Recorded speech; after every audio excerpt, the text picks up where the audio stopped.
नमस्कार दोस्तों, हमारे चैनल में आपका स्वागत है जहां हम आपको भारत के अनसुने इतिहास की कहानियां सुनाते हैं। आज हम आपको कुछ ऐसी मजेदार कहानियां बताएंगे जो शायद आपने पहले कभी नहीं सुनी होंगी। तो तैयार हो जाइए एक अद्भुत सफर पर चलने के लिए। दोस्तों, क्या आप जानते हैं कि दक्षिण भारत में एक समय पर विजयनगर नाम का बहुत बड़ा और अमीर साम्राज्य हुआ करता था। 14वीं से 17वीं शताब्दी तक यह साम्राज्य कला, संस्कृति और व्यापार का बहुत बड़ा केंद्र था।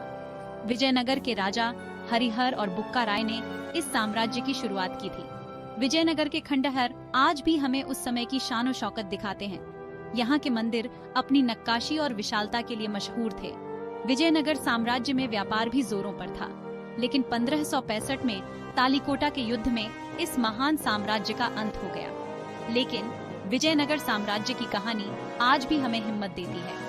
यह कहानी हमें बताती है कि अगर इच्छा शक्ति मजबूत हो और सोच ऊंची हो तो एक छोटी सी शुरुआत भी एक महान विरासत बन सकती है। दोस्तों, जब भी भारत की बहादुर महिलाओं की बात होती है तो सबसे पहले रानी लक्ष्मीबाई का नाम याद आता है। लेकिन क्या आप जानते हैं कि उनसे भी बहुत पहले रानी अबक्का छौटा थीं, जिन्होंने पुर्तगाली आक्रमणकारियों से लोहा लिया था। 16वीं शताब्दी में उन्होंने तटीय कर्नाटक में उल्लाल राज्य पर राज किया और पुर्तगालियों को कई बार हराया। रानी अबक्का की बहादुरी और युद्ध कौशल ने उन्हें भारत की पहली महिला योद्धा बनाया।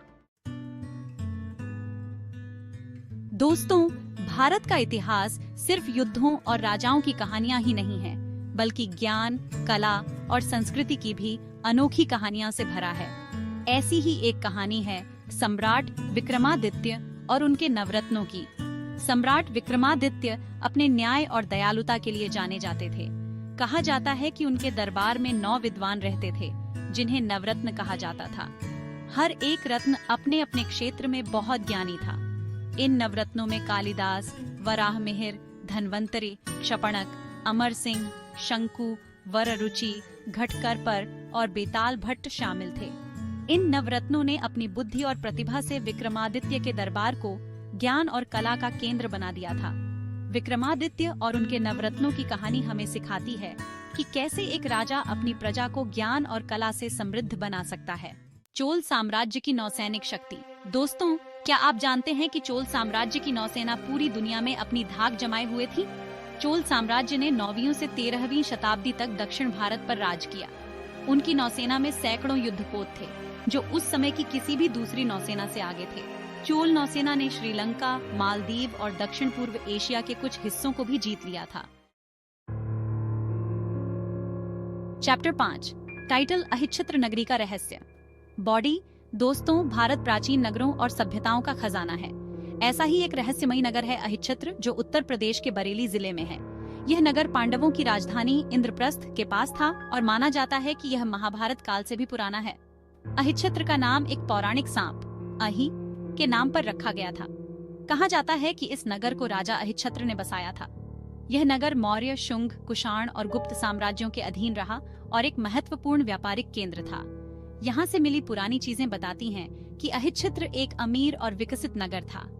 यहाँ से मिले सिक्के, मूर्तियां, मंदिरों के अवशेष और दूसरी कलाकृतियां उस जमाने की कला और संस्कृति की झलक दिखाती हैं। लेकिन दुख की बात है कि समय के साथ यह नगर खंडहर में बदल गया। आज भी अहिच्छत्र पुरातत्वविदों और इतिहासकारों के लिए एक रहस्य बना हुआ है। इस नगर के बारे में अभी बहुत कुछ जानना बाकी है। चैप्टर 6, टाइटल लाल किला के नीचे छिपी सुरंगों का रहस्य। बॉडी। दोस्तों, दिल्ली का लाल किला न सिर्फ भारत के गौरवशाली इतिहास का प्रतीक है, बल्कि कई राज भी अपने अंदर छुपाए हुए हैं। ऐसा ही एक रहस्य है लाल किले के नीचे बनी सुरंगों का। कहा जाता है कि मुगल बादशाह शाहजहां ने कई गुप्त सुरंगें बनवाई थी। इन सुरंगों का इस्तेमाल युद्ध के समय भागने के रास्ते के रूप में किया जाता था। कहा जाता है कि इनमें से कुछ सुरंगें लाल किले को पुराना किला और हुमायूं का मकबरा से जोड़ती थी। हालांकि इन सुरंगों के बारे में बहुत कम जानकारी है। आज भी ये सुरंगें रहस्य का विषय बनी हुई हैं। चैप्टर 7, भारतीय रेशम मार्ग का महत्व। दोस्तों, क्या आप जानते हैं कि प्राचीन काल में भारत रेशम बनाने का एक बड़ा केंद्र था? भारतीय रेशम अपनी बढ़िया क्वालिटी और खूबसूरती के लिए मशहूर था और इस रेशम को दुनिया तक पहुंचाने का काम करता था रेशम मार्ग। रेशम मार्ग व्यापार के कई रास्तों का जाल था जो चीन से यूरोप तक जाता था। इस रास्ते से रेशम, मसाले और कीमती चीजों का व्यापार होता था। भारतीय रेशम मार्ग से संस्कृतियों का आदान प्रदान भी होता था। भारतीय व्यापारी बौद्ध धर्म और संस्कृति को मध्य एशिया और चीन तक ले गए। इसी तरह मध्य एशिया और चीन की कला और तकनीक भी भारत आई। रेशम मार्ग का भारत के इतिहास और संस्कृति पर गहरा असर पड़ा। इस रास्ते ने भारत को दुनिया से जोड़ा और उसे एक शक्तिशाली देश बनाया। जैसलमेर की सुनहरी कहानियां। राजस्थान के थार रेगिस्तान में बसा जैसलमेर अपने सुनहरे पत्थरों से बने किलों और हवेलियों के लिए मशहूर है। इसे स्वर्ण नगरी भी कहते हैं। जैसलमेर अपने गौरवशाली इतिहास और बहादुरी की कहानियों के लिए भी जाना जाता है। इसे 12वीं शताब्दी में भाटी राजपूत राजा रावल जैसल ने बसाया था। जैसलमेर का किला, जिसे सोनार किला भी कहते हैं, दुनिया के सबसे बड़े किलों में से एक है। किले के अंदर रहस्यमयी सुरंगें, शानदार महल, प्राचीन मंदिर और खूबसूरत हवेलियां हैं।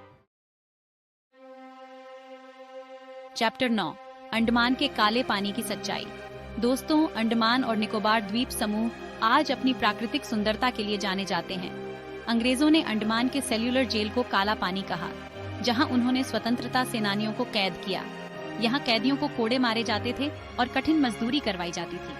वीर सावरकर और बटुकेश्वर दत्त जैसे सेनानियों ने यहां साल बिताए।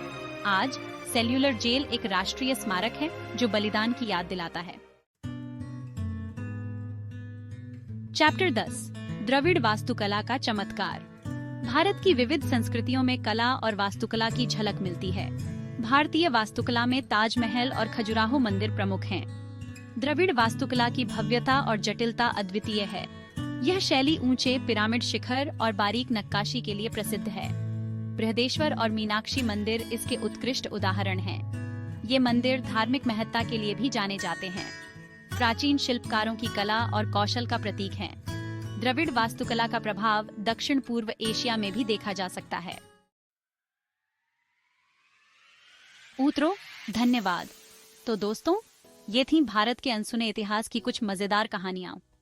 मुझे उम्मीद है कि आपको ये वीडियो पसंद आया होगा और आपने कुछ नया जाना होगा। भारत का इतिहास कहानियों और रहस्यों से भरा हुआ है। हमें अपनी इस अनमोल विरासत पर गर्व है और हमें इसकी रक्षा करनी चाहिए। अगर आपको ये वीडियो पसंद आई हो तो लाइक और सब्सक्राइब करना ना भूलें। और हाँ, कमेंट्स में हमें बताएं कि आपको कौन सी कहानी सबसे अच्छी लगी। धन्यवाद।